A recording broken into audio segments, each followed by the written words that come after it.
to be the She Believes roster that was revealed on Monday by Vlatko Andonovski. These are just some of my observations and highlights from said roster. But guys, before I get into that, I just want to remind you all that the She Believes Cup is going to be beginning in about 2 weeks on Friday or on Thursday, February 18th, when Canada takes on the U.S. Women's National Team. It's going to be airing on FS1, if I am not mistaken. It should be a very, very exciting time, and I can't wait to see them square off.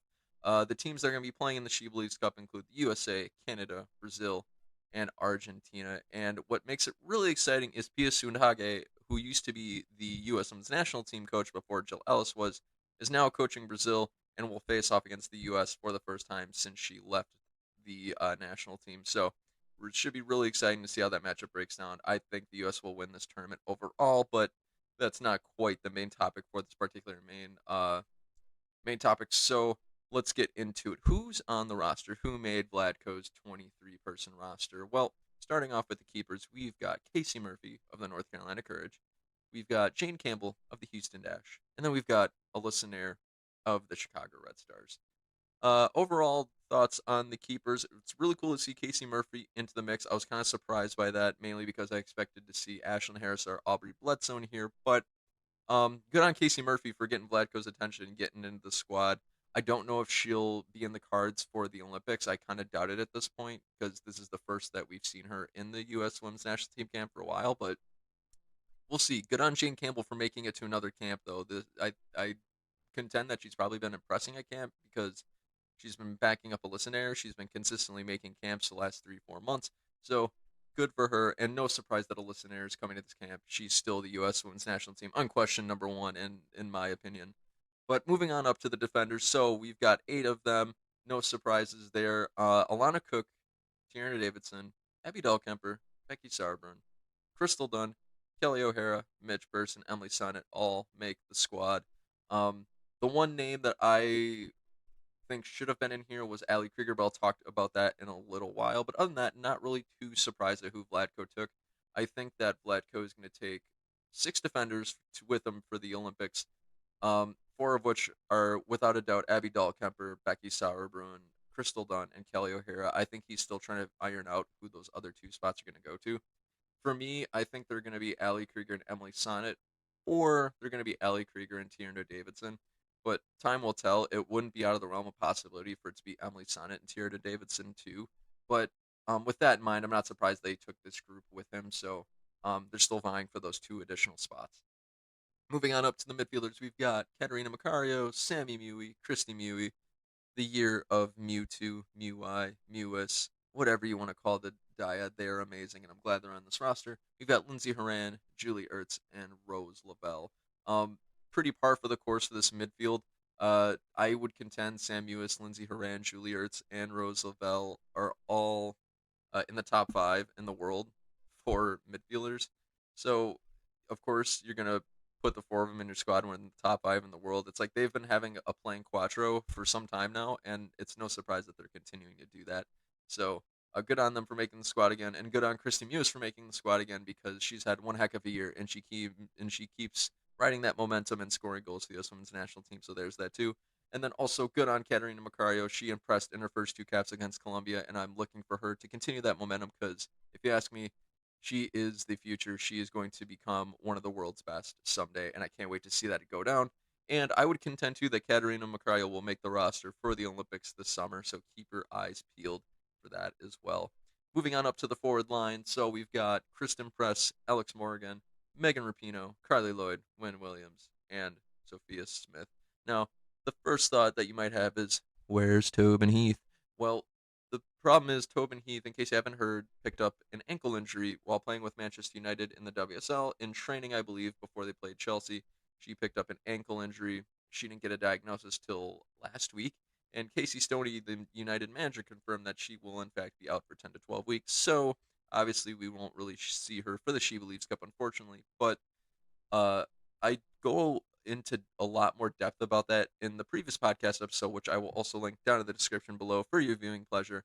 Long story short, though, I think that we'll still see her in the Olympics. She's still one of the world's best wingers, and she's still got all the talent in the world, so there's that too. I think it'll be a bigger loss for United than it will be the U.S. Women's National Team. But like I said, I talk about it in great detail in the episode that I mentioned earlier. But other than that, really cool to see Kristen Press back in the lineup, especially since she opted out last month because of COVID and everything going on. Also, really cool to see Alex Morgan back in there because she was diagnosed with COVID right before the Colombian friendlies began. Other than that, seems like status quo. Megan Rapinoe, Carly Lloyd, Lynn Williams. Really cool to see Sophia Smith in there because it seems like she's a bubble player. What I mean by a bubble player is she will either be included or not included. She's kind of on that, walking that line, and it's really cool to see a young talent like her get in there. So, full credit to Sophia for making it into the squad. And then something really interesting I've never seen U.S. Women's National Team camps do before. They included training players, and there were three of them. Vlatko picked out Mallory Pugh, Emily Fox, who was the number one draft pick in the NWSL, and also Jaylene Howell. I don't know why I've got the name Powell stuck in my head. Jaylene Howell, who is the holding midfielder out of Florida State.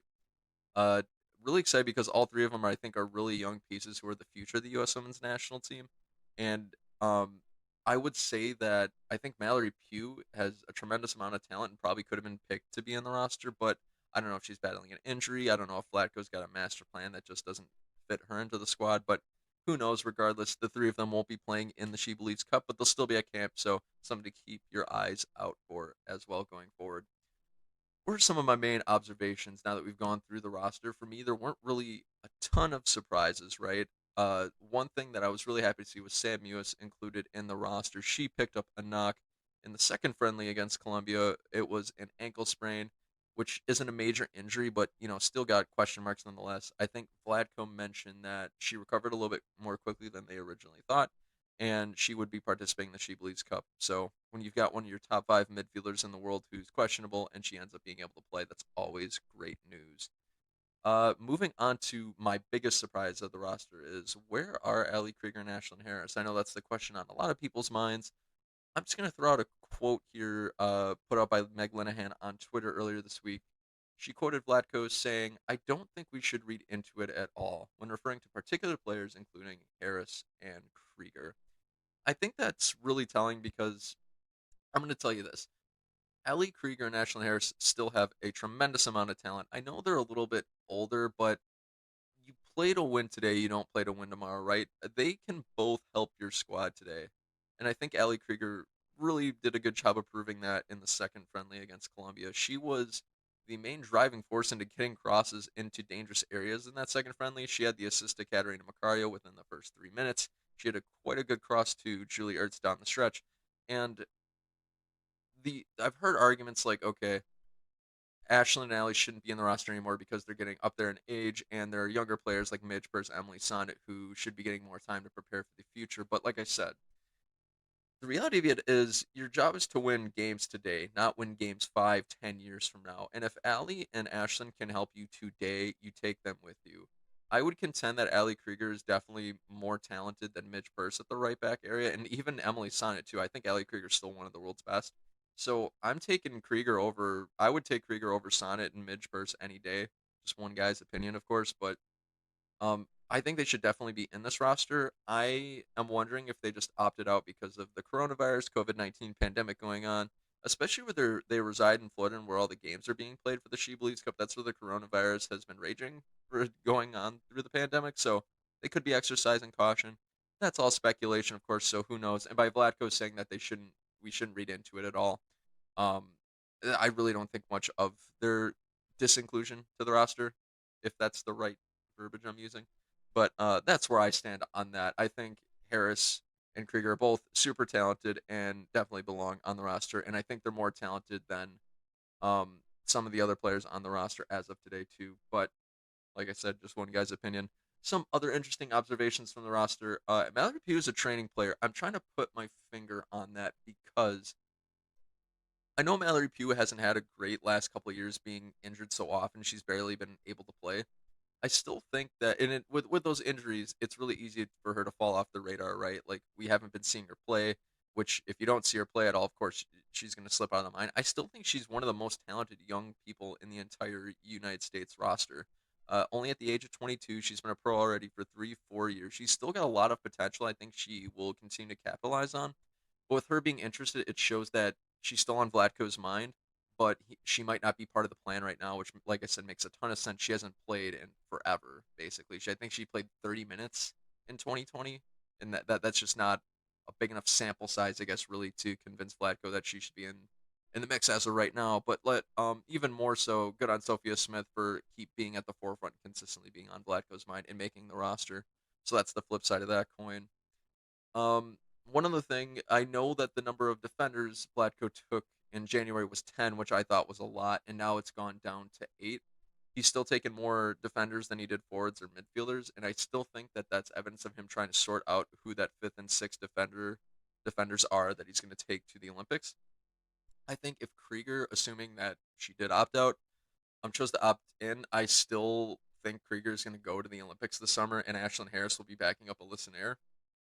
I predicted that when I first started making these predictions for the Olympics, and I still stand by that today. But if there's one thing that Vlatko's proven is that he's a master planner and a master tactician. So if he's got a master plan in his head and he's got players he's going to be sticking with, we won't know till the Olympics. So I could be way, way off on that. But guys, I want to know what you make of the U.S. Women's National Team roster. Are there any players that got robbed that should be in there? Are there players that are in there that shouldn't be? Feel free to jump down in the comments below and let me know your thoughts. All right, guys. So let's move into the